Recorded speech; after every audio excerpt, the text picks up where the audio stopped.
Civil service പരീക്ഷയിൽ 47ാം rank നേടി മലയാളികളുടെ അഭിമാനമായി മാറിയ JP നന്ദന ന്യൂസ് 18നോടൊപ്പം ചേരുന്നു.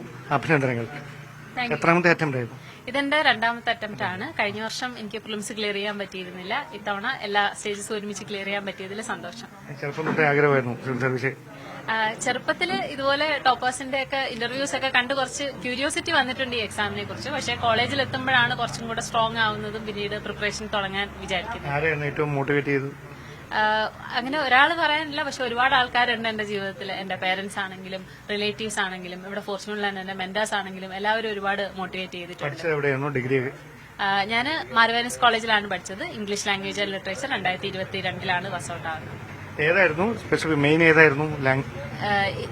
എന്റെ graduation subject English language and literature. Civil സർവീസിൽ മലയാളം ലിറ്ററേച്ചർ ആണ് എന്റെ ഓപ്ഷനിൽ.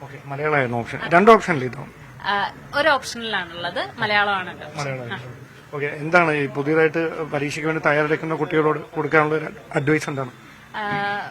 ഞാനും അതുപോലെ വന്ന ഒരാളാണ്. അപ്പോൾ എനിക്ക് ക്ലിയർ ചെയ്യാൻ കഴിഞ്ഞതിലൂടെ അവർക്കും ഹാർഡ് വർക്കിലൂടെ ക്ലിയർ ചെയ്യാൻ പറ്റട്ടെ എന്ന് ഞാൻ ആഗ്രഹിക്കുന്നു. IAS തന്നെ കിട്ടും എന്നാണ് അല്ലേ? അതെ, കിട്ടും. ഏത് കേഡറാണോ തെരഞ്ഞെടുക്കാൻ? എന്റെ ആദ്യത്തെ ചോയ്സ് കേരള കേഡറാണ്. അത് വേക്കൻസിക്കൊക്കെ അനുസരിച്ചാണ് വരുന്നത്. എങ്ങനെയാ വരുന്നതെന്ന് അറിയില്ല. കുടുംബാംഗങ്ങൾ ഇവിടെ ഉണ്ടോ? ഇല്ല, ഒരു നാട്ടിലാണുള്ളത്, കൊട്ടാരക്കരയാണ്. എല്ലാ ആശംസകളും. Thank you.